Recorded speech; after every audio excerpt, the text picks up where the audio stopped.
ازاي نختار المضاد الحيوي المناسب حسب العضو اللي فيه اصابه؟ يعني لو فراخك مثلا مصابه بالاسهالات والجهاز المعوي فيه اسهالات كتير، سواء كان اسهال بني او ابيض او ايا ما كان لونه، ازاي نختار المضاد الحيوي المناسب؟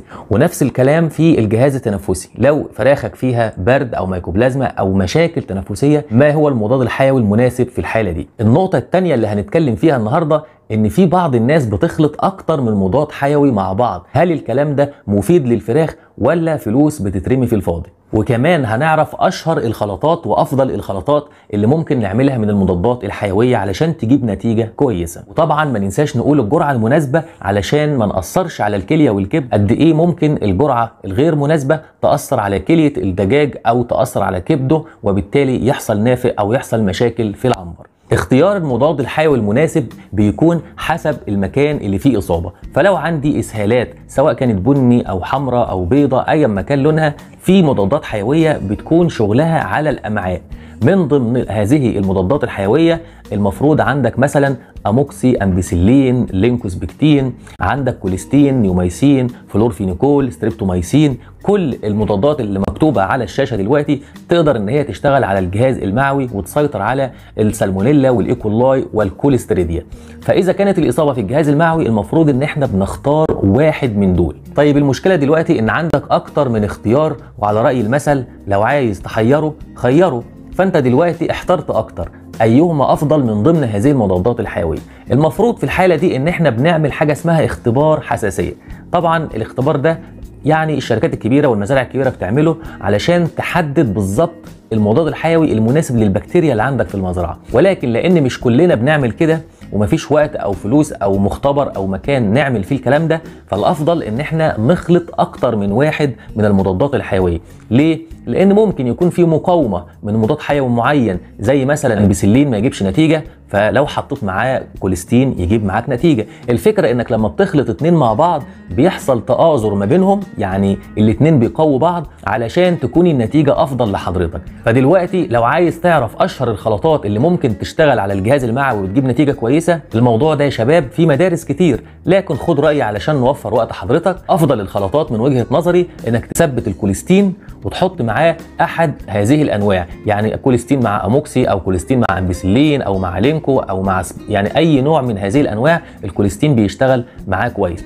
بالطريقه دي بيحصل سينرجيزم وبيحصل ان قوه الاثنين مع بعض يشتدوا ويجيبوا نتيجه افضل ويجيبوا كميه بكتيريا معويه بشكل اوسع، وبالطريقه دي بنعالج الاسهال اسرع.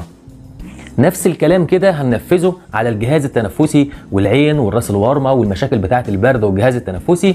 برضه بنختار احد هذه المضادات الحيويه اللي على الشاشه، ولكن ما تنساش ان المشاكل التنفسيه بيكون غالبا معاها اشتباه فيروسات، يعني ممكن يكون في فيروس في العنبر. ففي الحاله دي بنقسم المضادات الحيويه في الجهاز التنفسي لنوعين، نوع ينفع يشتغل في وجود الفيروس ونوع ما ينفعش يشتغل في وجود الفيروس. طبعا انا قلت الموضوع ده قبل كده في حلقات سابقه، لكن سريعا هنقوله دلوقتي علشان اللي لسه اول مره يشوفنا.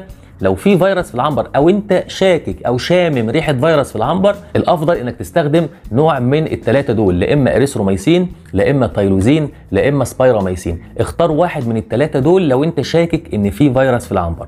اما لو انت متاكد ان مفيش فيروس في العنبر او الامور طيبه، تقدر تحط باقي المضادات الحيويه مفيش مشكله خالص، زي الدوكسي، زي الانرو، زي اللينكو، ايا مكان. كل دول ينفعوا في علاج البرد او مشاكل الجهاز التنفسي. ندخل دلوقتي على النقطه الاخيره، الا وهي ازاي نحسب الجرعه علشان ما ناثرش على كليه الفراخ. افضل طريقه يا شباب ان احنا نحسب الجرعه من خلال حساب متوسط وزن الفراخ. يعني العنبر مثلا 10000 فرخ، متوسط الوزن كيلو، يبقى انا معايا 10 طن لحم، وبيكون مكتوب على كل مضاد حيوي بيعمل كام طن لحم حسب تركيزه.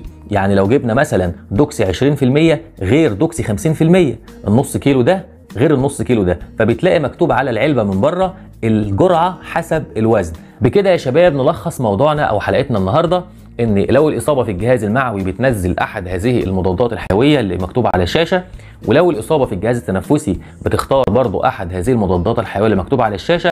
وعلشان يحصل ان انت تتاكد ان النتيجه تكون كويسه المفروض بتعمل اختبار حساسيه، فطبعا ما فيش الكلام ده، فالافضل انك تعمل تآزر او تعمل سينرجيزم او تعمل خلط ما بين اتنين.